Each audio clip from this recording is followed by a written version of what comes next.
know that this message is recording. So again, if you don't mind being recorded, we're super happy to have you on screen. If you do not want to be on screen, feel free to shut your videos off. We are also offering some closed captioning. It's not 100% accurate, so if I am talking and something gets a little bit confusing while you're using closed captioning, please type a question in the chat and we will try to answer your question as best as we can.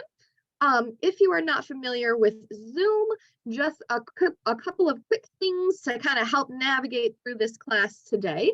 If you wiggle your mouse, if you're on a computer, your chat button will be at the bottom of the screen. It kind of looks like a speech bubble. You can click that and then it'll open up your chat box and you can type in your chat and read in the chats. There's also an option to mute or unmute yourself if you want to participate in some of our questions and our interactions. But if you could keep your mic muted until we have those questions pop up on the screen, just to make sure we're reducing some of that background noise. But feel free when we have the interactions to unmute or chat, because we would love to hear from you and just kind of have a really nice interactive session.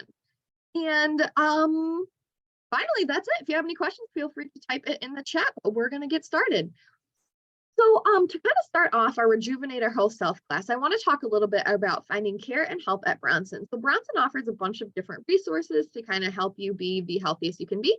You can find a doctor or search for a specialist on our website at bronsonhealth.com. You could call a care advisor. The number for that is on your screen. There's also a couple of options in your My Chart to be able to speak with somebody at Bronson to get some of your questions answered. And then finally, if you need help with any billing or accounting questions, up on the screen is the billing and payment plan questions for Bronson Accounting. Okay, so to start off today's presentation, I want to do a self-awareness activity. So Leslie Riopel, a professor of psychology at Northwood University and authority in the psychology of mindfulness, says that self-awareness is defined as the ability to engage in some kind of reflective awareness. As you develop an awareness of self, you begin to connect with your own unique identity. As you focus on yourself and you start to evaluate your current behavior in comparison to your internal standards and values, you become self-conscious and you become an objective evaluator of yourself. So we are going to practice becoming self-aware. So on the screen, what I want you to do is, if you feel comfortable, feel free to close your eyes, or if you don't feel comfortable closing your eyes, keep them open. Just make sure you're feeling comfortable sitting or standing or laying. And what I want you to do is take 1 minute to focus completely on yourself. So thinking about what you want right now, what you need right now, or what you crave right now, thinking about who you are as a person, your strengths, your weaknesses, and your goals. And I want you to use this minute to practice your self-awareness. So it's going to be silent for just a second here. I'm going to set a timer to make sure we get this whole 1 minute down. And I'm going to give you guys 1 minute to become self-aware. Like I said, close your eyes if you need to, open them, whatever feels comfortable to you. Focus on yourself. Here we go.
Okay, so I hope that self-awareness activity kind of started to get your brain thinking about you as a person and helping you to become a little bit more self-aware, which is a lot of the things we're going to be talking about today. Okay, so I always like to start with a joke. So I thought this joke was pretty funny when it comes to rejuvenating our whole selves. How should I know what I'm thinking? I'm not a mind reader. I thought it was kind of funny. And I just thought it was a really great way to kind of add a little bit of humor to this, because sometimes it can be scary to become self-aware, but hopefully this presentation will show you why it's good to become self-aware and rejuvenate and how it relates to rejuvenating your whole self. Okay, so today we are going to discuss why your body, mind, and spirit might be feeling exhausted. We're going to get some tips and tricks for taking care of yourself when you're needing some relaxation time. I saw in the chat that somebody craves being alone, getting some alone time. I totally understand that completely. So hopefully these self-awareness and relax exercises can kind of help you with that. Then we're going to practice some self-awareness relaxation exercises. We just did one of them. We have 2 more. And then at the end, you're going to receive a list of self-care resources in case you want to do a little bit more of research and diving in at the end of this. Okay, so I want to get some feedback from you guys. I want to know, on a scale of 1 to 5, how full is your battery today? 1 being completely energized and 5 feeling completely drained. So you'll see a poll pop up on your screen. If you can just click the answer you agree with most, it'll collect all the answers and we'll see where everyone is kind of feeling today.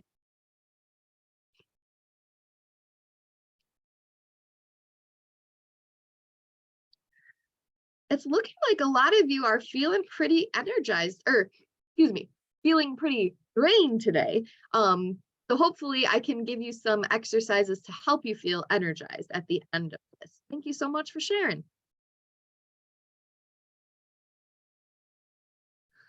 Okay, so there are a lot of reasons for exhaustion. Now, this list is not a definitive list, but below are just some of the reasons why you might feel exhausted. So I'm not going to spoon feed all of these to you, but I do want to talk about a few. So number 1, not getting enough sleep. So the amount of sleep that you receive is different for everyone, and it varies for everyone. On average, adults should try to get at least 7 hours of sleep per night, but this is different per person and your circumstance. If you struggle to fall asleep, there are a couple of tips you can do to kind of help you get into a better sleep habit, better sleep schedule. Having and making sure you have a cool, dark, and quiet bedroom. Limiting your screen time before bed. I know that I struggle with this. I don't know if anybody else does. I really need to work on that. Setting a sleep schedule and a routine. When you set a sleep schedule and a routine, you are knowing and understanding at what time you should be doing what thing. So maybe it's at 8 o'clock, that's when your phone goes off or your TV goes off. That's when you start winding down, however it is you like to wind down. Setting the sleep schedule and routine and then sticking with it to the best of your abilities. Limiting naps. I know that that is hard when we're feeling drained, like you guys just told on. But when you nap a lot, it can actually kind of interfere with the sleep in the nighttime sleep. All right. Keeping a sleep diary. Sometimes we worry a lot before bed, which I know can kind of affect people's sleep. And so keeping a sleep diary and putting in that diary all the things that you worry about, and then after you write those, worries down or whatever you want to in that sleep diary, that's all you can. Set it to yourself that you're going to set it in this journal. And if you start getting your mind wandering to worrying again, remind yourself that your sleep diary is to write down your worries and that you are going to wait until the morning to look at that diary and help, with your worries. And avoiding late night vices. So I know I don't, because it affects my sleep, but I know a lot of people like to have some coffee later in the day. My husband's grandmother loves coffee any time of day. And when she drinks coffee at night, it's usually not decaf. And so she has a really hard time sleeping. So avoiding those late night vices. Moving on to a couple other tips on this reasons for exhaustion are nutrient deficiencies or an imbalanced diet. So you want to speak with your doctor, your primary care provider, about nutrient deficiencies specific to you, because everybody is different. So something that is a nutrition deficiency with you might not be the same for another person. So making sure you're talking to your doctor and getting that individualized. Otherwise, following a basic healthy diet on my plate, which is fruits, vegetables, lean proteins, Low-fat dairy and whole grain products is a great way to get you some vitamins and minerals that you need to help kind of balance your diet. Stress is another thing that can lead to exhaustion. Learning what your triggers are when it comes to stress. Again, this relates to self-awareness, like we talked about at the beginning of this presentation. There are some stressors in our life that we can manage and others that we just have to live with and learn how to manage those. So some things you can do if stress is a huge issue for you, making sure you're talking to somebody or seeking help if you need it. Practicing some relaxation techniques, setting goals to help limit your stress, finding things that make you happy and relieve your stress. And then, of course, all these other things on here, there's certain medical conditions, certain medications or treatments that can lead to exhaustion, dehydration, being overweight, alcohol or drug use, lack of or too much physical activity. On average, adults should try to be active for at least 30 minutes a day. One thing I really do like to mention is that those 30 minutes do not have to be in one lump sum time. So you can break those 30 minutes up a whole entire day. You can do 5 minutes in the morning, 5 minutes mid-morning, 5 minutes afternoon, and continue that through the rest of the day. It doesn't have to be 30 minutes at one time. I also recommend trying to get up and moving a couple of times each hour. I feel like this is better than actually just doing your 30 minutes of exercise in one lump sum and then sitting for the rest of it. So the more you move, the better it is for you.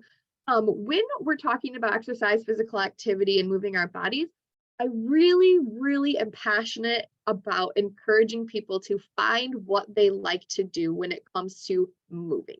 So going to the gym is not for everybody. It is not for me. I do not like going to the gym. However, I love hiking. I love swimming. I love ice skating and biking and dancing and doing yard work. So finding what you like to do to move your body. Genetics, work, illness, age, those are just a couple of other reasons for exhaustion. And there's more. Like I said, this is not a definitive list, but this is to kind of get you thinking about maybe some of these things that might be leading to your exhaustion. So what can we do? What can we do? Take care of yourself. Now, this is easier said than done sometimes, but hopefully I can give you some ideas on how to care for yourself. Okay, so we're going to go through a couple of tips here. So tip number one for taking care of yourself is taking breaks throughout the day. So this is kind of relating to what I just talked about with moving your body throughout the day. When you are learning to take care of yourself, you are learning to become more self-aware of what you need. And there are lots of different things that you can do to develop that self-awareness. You can do grounding techniques, you can do meditation, you can do yoga, you can do journaling, you can do assessments, or you could take breaks throughout the day. So one way we can do that is scheduling in time in our days to take those breaks. Has anybody here, you can type in the chat, has anybody here ever taken a break and then felt guilty for taking that break? I'm just curious. Type in the chat or unmute.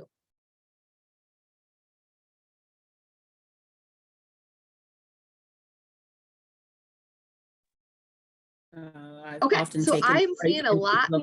Oh, I'm sorry, Joe, go ahead. I was talking over you. Try again, sorry. I would say I've often taken a break and think back over my day if only I hadn't. I'm not guilty because I took the break, but realize, I couldn't get as much done as I planned to do. But the good news is you took a break, which is helping take care of yourself. So one thing I mentioned on the previous slide, before I kind of talk a little bit more about how we can easily take breaks throughout the day, is Tina, can you go back one slide? Sorry, I kind of jumped ahead because I'm excited about these tips. Okay, so when it comes to taking care of ourselves, like I just said, taking a break is a great way to take care of yourselves. And I just asked about feeling guilty. Why do we, as humans, usually forget about or put low on our priority list our own self-care? Does anybody have an idea? Any things they want to guess or put into the chat as to why humans might do that? Why we don't want to take care of ourselves? Why we feel guilty for taking care of ourselves? Any guesses? All right, I see so much to get done. Yeah. Need to have others. Yep, definitely. Taking care of others. Yep, yep, definitely. Well, just like the things that you guys are saying, truth is sometimes taking care of ourselves is just simply hard to do. Our society is wrapped in stressful jobs. We're demanded in every which way. We are like bombarded with social media all the time, 24 hours a day. Technology is everywhere. You go to the gas station and they've got TVs at the gas station with advertisements and such. So we are just bombarded with technology. We're demanded in every way. And all of these things can contribute to not creating effective spaces for self-care. Um, you have to really make it a priority to figure out what types of self-care you work for you and how to effectively schedule that into your day. Now, one thing I do want to mention as we go through the next couple of slides is self-care is not the same for everyone. So one self-care technique that works for somebody might not work for the next person. So just like you have to try new foods and try different physical activities to find out what you like and what works for you, the same goes for self-care. I also want to note that self-care is not the be-all end-all when it comes to our mental health. So those self-awareness and relaxation techniques and self-evaluation can kind of help us recognize triggers and help us, include self-care into our daily lives. It's not a replacement for professional help. So this list that I'm going to give to you guys is just kind of some information, some ideas. But if you or someone you know is struggling, I really advise you to speak with a professional, speaking with a primary care provider or a mental health professional, because those people are trained in helping you with. So hopefully these tips will just give you some ideas, but to further your help, please speak with a primary care professional or a mental health care professional. All right, we can go back to the take breaks. Thanks, guys. Okay, so you guys talked about some of you feeling guilty for taking breaks. So sometimes in our society, taking breaks is viewed as a weakness, but that is further from the truth. Our bodies and our brains need breaks throughout the day to function better. So there was actually a study done according to the Cleveland Clinic that has said that research has found that taking breaks can improve your mood, boost your performance, and increase your ability to concentrate and pay attention. When you don't give your mind a chance to pause and to refresh, it doesn't work as effectively. You might also be more likely to experience some burnout and health problems, and those go hand in hand with being overstressed or chronic stress. So really kind of knowing and understanding that breaks are good for you. They're not a weakness. They are actually a strength. Okay. Tip number 2 is to celebrate your body and what it can do. So when we're celebrating our body, there are lots of things that we can. It's important to celebrate our body. Physical activity is important, but also knowing that there's a difference between doing leisure activities and doing downtime activities when it comes to. I'm jumping ahead again. Sorry, Tina. I have so many good information. Sorry, go back. Thank you. All right, I apologize, guys. Thursday, rain, yuck weather. Okay, so when it comes to taking breaks, there is a difference between downtime and leisure activity.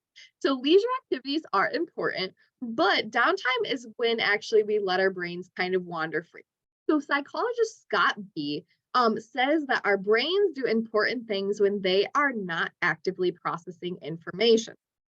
Some regions of the brain get more active when you're not focused or processing information, which is called the default mode network. And it's been linked to things like ethics, memories, creativity, and how we define our sense of self. When we're meeting up with a friend, that's a great way to take a break. When we're reading a book, that's a great way to take a break. When we're scrolling through strolling through parks, that's a great way to celebrate our bodies and take a break. However, all of those things are not necessarily downtime. Those are what we consider kind of leisure activities. When we're doing those things like scrolling through social media or meeting with a friend or reading our book, our brains are still active and our brains are actively processing information, which is not really giving it a break. So in order to activate this DMN, or the default mode network, it's important to do less. So that means maybe staring into space, or taking that walk, but just letting your mind completely wander, not worrying about anything. Doing a mindless task, maybe that's gardening, something that doesn't take a lot of brain power per se. All right. And making sure to schedule it in. So you want to make sure to schedule in a restorative break throughout the day.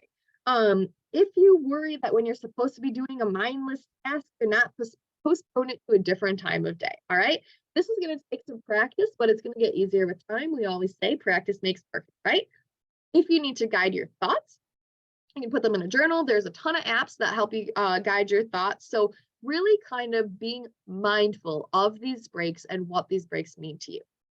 All right, now we're going to talk about celebrating our bodies. Okay, so celebrating your body and what it can do. So physical activity is important. Now, it improves strength, it improves balance, it improves flexibility, and it can help prevent chronic diseases. It moves blood through our body. It helps us to think and learn better. It helps us to decrease stress. It improves your mood. It helps you to feel good. It helps you to feel better. It's fun. It helps you to maintain a healthy weight, maintains and builds muscles and bones and joints, and so much more. So physical activity is really, really great for us. But like I said before, it doesn't have to be boring. So again, it's a passion of mine to encourage people to find ways to move their bodies that work for them and that's fun for them, that's fun for the individual, and celebrates what your body can do. By getting in 30 minutes of physical activity a day, not doing it in one sitting, breaking them up 5-minute increments throughout the day, that is totally fine. Swimming, hiking, dancing, yard work, playing outdoor games. Like if I were to tell you, you can play some outdoor games for physical activity, how many of you would be excited to do that physical activity? So these are all examples of moving your body. The list goes on and on and on and on and on. So really, really finding what makes you happy and not doing the things that make you unhappy. So if you hate going to the gym and you dread going to the gym, find a different pathway for you to take to move your body, because celebrating your body and doing physical activity and what your body can do should be something that's exciting. Okay, tip number 3 I have for you is to stay connected. Now, when I say stay connected, I do not mean social media connected. Anybody type in the chat or raise their hand or unmute themselves if they have anybody on social media that they barely even know. I know I do. I have like 600 friends on social media and I do not know. Well, I mean, I know them, but I don't like know them. Some of them are just people that I met one time. You know what I mean? Yeah, okay. So I'm seeing a lot of people on here that say they have so many people on friends. And this is not a bad thing. I mean, connections are great. Meeting people are great. Keeping up with people are great. Social media is not a horrible thing. However, there's a difference between being really connected and being social media connected. Right? So being really connected, picking up the phone, scheduling a time to meet up, sending a text or a letter to know that person that you're thinking about them and that you want to talk with them. Taking some time to really hone in and focus on and connect with the people that you love. This helps to strengthen your relationships. Now, this also does not mean going and meeting up and then both of you staying on your phones the whole entire time. I don't know if anybody's ever done that before, but I can tell you at our last holiday party, I've noticed because we were all sitting in a circle. We were talking before and then we just kind of hit a lull and we were all sitting in a circle, and every single one of us, there's probably 15 of us in the circle that were all on our phones. And I stopped and I said, nope, not going to do this, guys. Let's all play a game. Let's all do something, because this is not giving us a chance to connect. All right. So when you are connected, feeling actually connected gives us a sense of belonging, purpose. It gives us a support group. It gives us people that can help us when we're, struggling. So being surrounded by people that make you happy. And then there's other ways you can do this. So joining groups or organizations that you're passionate about, you never know who you might meet. I mean, there are so many opportunities to meet new people, and you might never meet them if you don't try out these new things. So there's lots of things you can do to stay connected with people that you love. Okay, so now I want to know from you all, you can either chat or you can unmute. What is your favorite way to connect with your friends and family? And this is actually connect. Feel free to type in the chat or unmute and chat, or unmute and talk.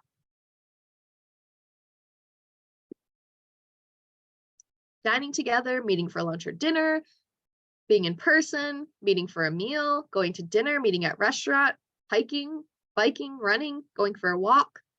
Yes, these are all great. Music bingo. Ooh, Amanda, tell us more about that. That sounds super fun. That sounds amazing. In-person walking, hiking. Yes. Good. These are all great examples. I'm kind of seeing a theme here too. So I saw a lot of people with meals. So if you have ever been on any of our classes before, you know that Chris and I and Tina are pretty passionate about food and how food is more than just nourishing our body. Food can give us some really great experiences. So yeah, these are all great. These are great ways to connect with your friends and family. And Amanda, if you have a chance, or feel free to type in the chat, I would love to hear what music bingo is, because that sounds super fun. In-person, spending time outdoors. Yes, thank you so much, everybody, for sharing those. I appreciate it. Okay, so we are going to do another self-awareness activity. So this is called a 1-minute body scan. If anybody's ever done a body scan before, you'll know how wonderful these are. So what it is you basically take 1 minute to focus on yourself, just like we did with the self-awareness activity. And I realized that I did not actually type in the correct instructions in this box, so I'm going to explain to you how to do this body scan. So you are going to close your eyes if you feel comfortable, and you are going to start at the top of your head. You're going to focus on your breathing, so breathing in and out slowly and deep.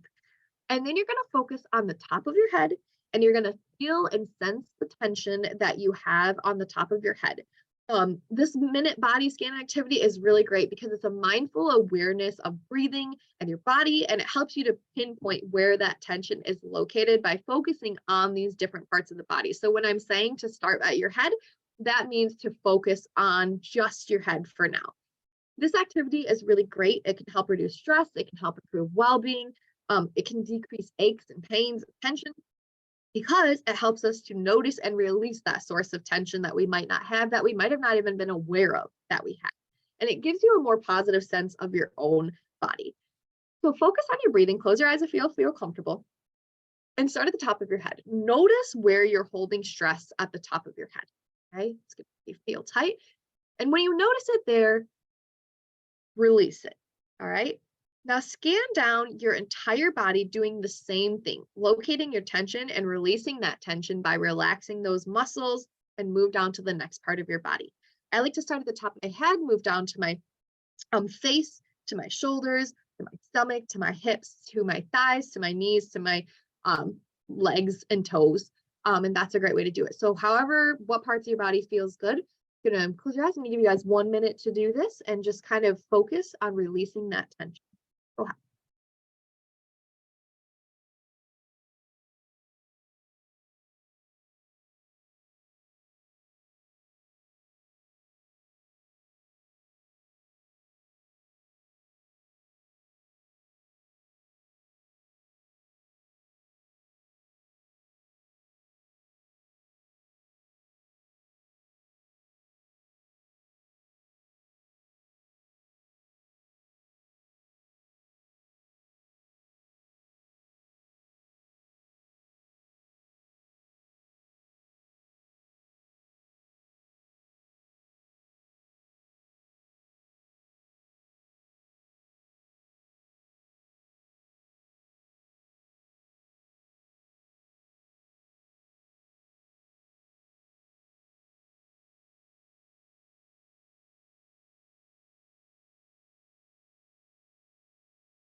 All right. So I just want to know from you guys in the chat, did anybody have tension on their body that they did not realize they were holding tension at? Feel free to type in the chat or unmute yourself. Mine is usually my face. I don't realize how much tension I hold in my face. Yep. Jaw, arms, neck, shoulders, jaw, shoulders. Yeah, exactly. It feels so good. And I love doing this activity when I'm struggling falling asleep. So I actually learned how to do this activity when I was a child, because when I was a child, I really, really struggled with falling asleep. And that went all the way through my high school career and still affects me today. I have a hard time falling asleep unless I'm absolutely exhausted. So when I'm feeling exhausted, but I can't seem to fall asleep, I do this when I'm laying down in my bed, and it's wonderful. I start at the top of my head and I move down through my whole entire body, relaxing all parts of my body that I did not realize had tension in them. And I continue doing them until I feel all my tension basically melt away. So this is a great technique for when you're feeling stressed out and you're holding this tension, or when you can't fall asleep, or if you just need a break, like we were talking about. Great activity to do this. And I apologize for not putting the instructions correct on the PowerPoint. I will make sure that's fixed when I do your summary sheet. Okay, tip number 4 is to take care of our basic needs. All right, so our basic needs. When we're thinking about basic needs, I want you to think. I know that it's different for everybody, but personally, I know a lot of moms who feel like when they get to take a shower and all this other stuff, that's like their break for the day. But that shouldn't be. So taking care of your basic needs is a foundation for healthy living and good self-care. I mean, I love, taking care of these basic needs, but that doesn't necessarily have to be your break. It's just something that you should do by eating healthy food, getting enough movement, getting enough sleep, practicing basic hygiene. These types of basic needs are things that you need, foundations for healthy living and good self-care. Okay. All right. Tip number 5 kind of relates to taking care of our basic needs, is to eat right and drink right for self-care. So we want to try and focus on eating a variety of foods every day: fruits, vegetables, lean proteins, low-fat dairy, and whole grain products. And also allowing yourself sometimes foods sometimes. I know a lot of people that feel like they cannot give themselves these sometimes foods, that they need to earn the right to have these foods, and that is not the right mindset to have, okay? So sometimes foods are some things that we can enjoy sometimes, don't want to enjoy them every single day, but if if you're listening to your body and your body wants a chocolate chip cookie, maybe have that once or twice a week, and not completely getting rid of all these things in your diet, unless of course you want to, but really kind of understanding that you are human, and you need to take care of yourself, eat right and drink right, but you are allowed to give yourself a sometimes food every now and then. All right, drinking water. Now, this amount differs for everyone. You need to speak with a healthcare provider to see how much is right for you, because different situations, different circumstances, different medications can affect how much medicine, or excuse me, how much water you drink. So really talking with your healthcare provider to figure out what works for you and your body. When it comes to drinking water, making sure that you are drinking water before you feel thirsty to avoid dehydration. If you do not like drinking water, there are lots of ways that you can still stay hydrated. If you've never tried adding fruit and vegetables to your water, or spices and herbs to your water, that's a kind of great way to add a twist to your water if you need a different flavor. But knowing that water is really important for you to drink. When you're eating right and drinking right, it gives you the nutrients to help you make it through the day, gives you what you need to have energy. When you're eating a healthy diet that's full of colors, it gives you those vitamins and those minerals that are vital for health. And realizing that small steps lead to healthy rewards, okay?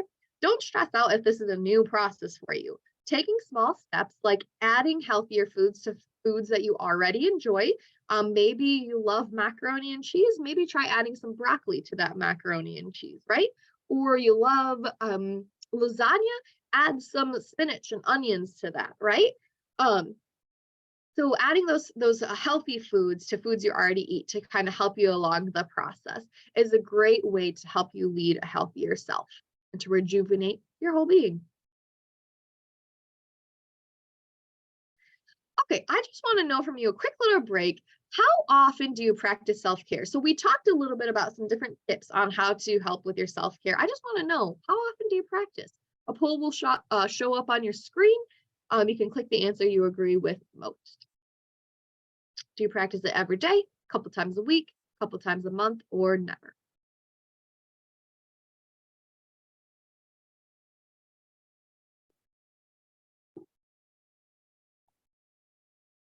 Okay, so I'm getting a pretty decent amount every day, a couple times a week. Good, that's really good. A couple times a week, every day. That is really good. All right, thank you for sharing. Okay, this one is hard. Raise your hand or type in the chat if you have a hard time saying no.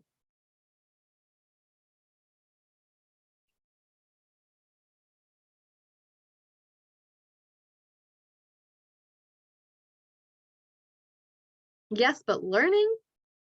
Good. Yeah. Yep. Yep. Okay, good. All right, so learning to say no politely. Now, this tip is more so to kind of help you determine your limits. So knowing your limits and what you have the capacity for is an important part of rejuvenating your health self, all right?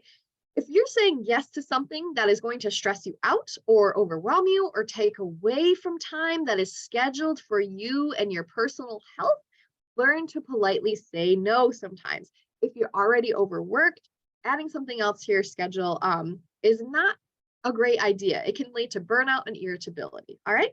Know your limits and your capacity. Now, this does not mean you have to say no every time, unless, that's what your capacity handles, right? And not to feel guilty about this, which I know is really, really hard, but it is hard to take care of others if you're not taking care of yourself. So learning to politely say no is a great way to kind of keep you on track to rejuvenating your whole self, knowing your capacity and your limits. Okay, tip number 7, spending time outside. So I love being outside. That is my favorite thing to do. That's why winter is so hard for me. I will go outside in the wintertime, but I don't enjoy it as much as the summer. So going outside and spending some time outside actually has a physiological response. So when you're spending time outside or in nature and in green space, it supports wellness, both in your mind and in your body, and there are tons of benefits to it. So according to the US Department of Agriculture, spending time outside can lead to higher levels of fitness and motivation, lower the risk of depression, lower stress, and restore and strengthen mental capacities and increases focus and attention. So there are lots of things you can do outside. You can, move your body outside. Again, maybe that's yard work. Maybe that's taking a walk with your dog or a friend. Watching the stars at night. That's why I put this picture here, because I love starry nights. It was just my birthday on Monday, and my husband got me this hammock that I can tie to the trees and look up at the stars. It's going to be so fun. I'm really excited about it. So that'll be how I'll be spending my time outdoors. Okay. So just kind of creating some time each week, if you can, to spend some time outside. And in the wintertime, I know it's hard, but if you can still get some of that sunshine in the summertime, even if it's just a couple of minutes, it's going to feel really good and help you with your whole self. All right, now here is our last activity that we are going to do. Oh, thank you so much. Thank you for my happy belated birthday. I appreciate it. Okay, so this is our last self-awareness activity, and this is called a grounding activity. So this activity, you're going to pay attention to your breathing, and you are going to focus on 5, 4, 3, 2, 1. Thank you, everybody, for the birthday wishes. I appreciate it.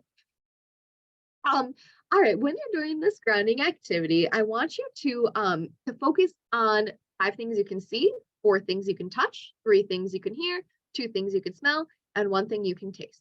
Grounding techniques are really great because they help us to connect with the world around us, and they direct our attention towards things to focus on. Using this exercise is a great way to reduce anxiety and get out of your head. Focus on what is just kind of focusing on these specific things. And you can repeat this process as many times as you need to. So I'm going to give you guys 1 minute again to do this grounding activity. 5 things you can see. It might just be, you know, like I see a coffee cup, I see a phone, I see some pencils. 4 things you can touch. I can, you know, can even be touching your hair. It can be touching the desk or the floor around you. 3 things you can hear. I can hear the rain. So this just to kind of get your brain thinking. For 1 minute starts now.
All right, 1 minute is up. So again, you can use this activity whenever you're feeling anxious or stressed to really kind of focus on one thing at hand and get out of your head. I hope that was helpful for you guys as well. And I hope these 3 self-awareness activities that you learned can help you out. Okay, we've got 2 more tips. Oh, and I want to know from you guys, now that we were talking about being outside and connecting with the world around us, I want to know how you guys like to spend time. Feel free to chat or unmute. Walking, hiking, bird watching, lovely. Awesome. These are great way to move our bodies, great way to spend some time outside, and great way to ground ourselves and connect ourselves with the world around us.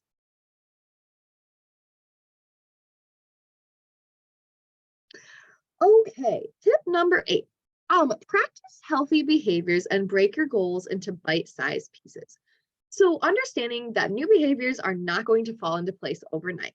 However, by creating new habits that are good habits that you can follow every day, like stretching when you wake up, drinking a glass of water before coffee, doing 5 minutes of stress relief, and breathing throughout the day, etc.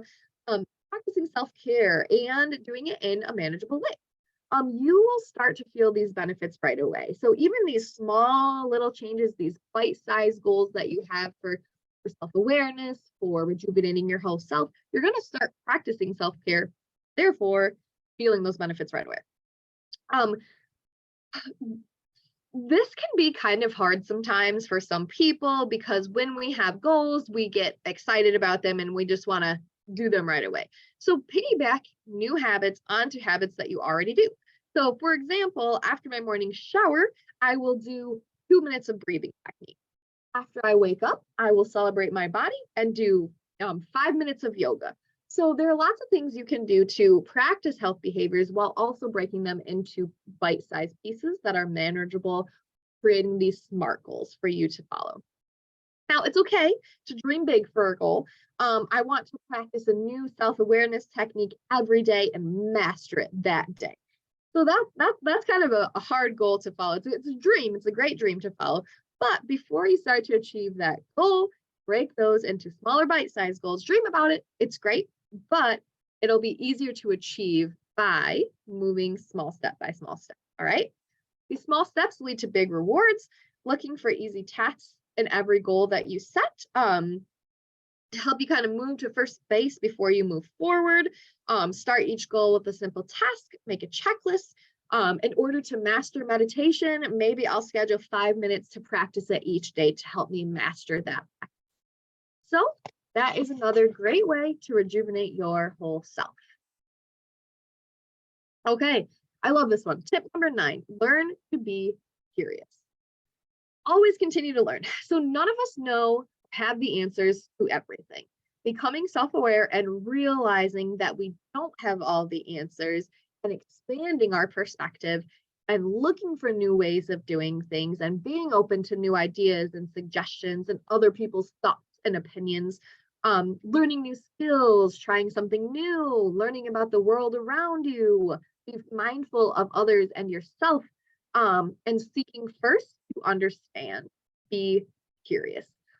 It's hard when we first try to be curious because a lot of us are set in our own ways.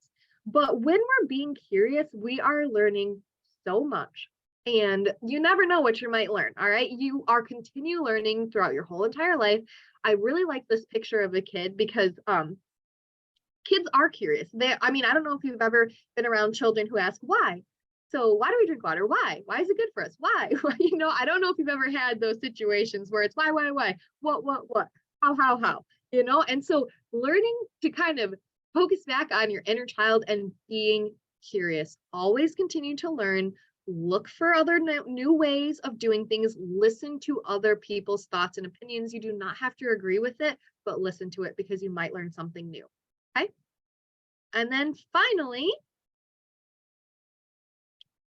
tip number 10, being grateful and kind to yourself and love yourself. This can be hard for us, but it's really important to be grateful of what you can do and the good things that you have done in this life, not comparing yourself to others because everyone has their own strengths and everyone has their own weaknesses. Everyone has their own challenges and everyone has their own accomplishments.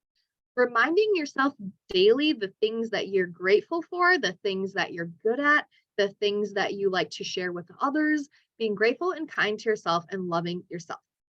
Perfection is unrealistic. There are going to be bumps and challenges along the way, but even a little step towards rejuvenating your whole self is better than none. Don't beat yourself up if you don't accomplish your goals as soon as you want to. Trying these things is what is important. Some success is better than no success. Being kind to yourself because punishment is going to have the opposite effect. All right. This is hard, but really, really focusing to be grateful and kind and love yourself. All right, so those are all our tips for you. So now right here, I have a list of some resources for some self-care ideas, some self-care articles to help with if you need any help with any like mental health or you need to talk to somebody. Bronson Health is a great way to speak with a mental health professional. And then all of these other links on here are some great links and articles and ideas on resources to help you accomplish self-care, rejuvenating your whole body self, and making sure that you are taking care of yourself physically and socially and emotionally and mindfully. I will put these sources in your summary sheet at the end of this class. And now I want to know from you after this presentation, what is one thing that you will do to help rejuvenate your whole self? You can chat or unmute.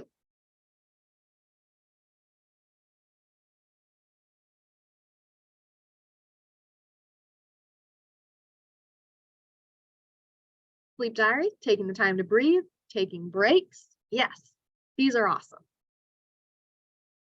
Finding time to go outside, meditating, full body awareness, eating more mindfully, spending time outside. Awesome. These are great. Intentional self-care. Yes. Doing body scans, staying hydrated. Yes. Good. I'm really glad to see this. Time outside, doing stretches, meditating, relaxing, comparing myself to others, holding whole body. Zero. Judy, could you explain that a little bit? I don't know if it was a typo maybe, or if I'm misunderstanding. I want to make sure I don't misunderstand. Rest and recharge about my brain. Yeah. Good. Oh, okay, perfect. Thank you. Thank you. Okay, well, thank you so much, everybody, for sharing. I really, really hope that these things that you hope to do to help rejuvenate your whole self will help you to feel better and feel good at where you are in your life. So just a final summary. discussing why your body, mind, spirit might be feeling exhausted, getting some tips and tricks for taking care of yourself, practicing some relaxation exercises, and then receiving that list of self-care resources. Do I have any questions or comments? If not, that is all I have for you guys today. I hope you enjoyed it. Somebody is asking if you have recommendations for an app to track self-care. So an app to track self-care. So the one app that I can think of that really kind of helps with mindfulness and self-awareness is called Calm. That is the one app that I know of, but I will also get a couple of app ideas and include those on the summary sheet as well to see if I can give you some more. But Calm is a great one. I'll type it in the chat to help you with kind of some self-awareness and some breathing and some relaxation. That's a really great app to use. All right, everybody, thank you so much. I hope you had a great time, and I hope to see you at our next class. I believe it's next Wednesday, and it's learning how to, it's a cooking class, and it's learning how to spice up your food without the salt to help with heart health this month. If there's no other questions, I will see you guys next time. Thank you so much for joining, and take care of you and yourself.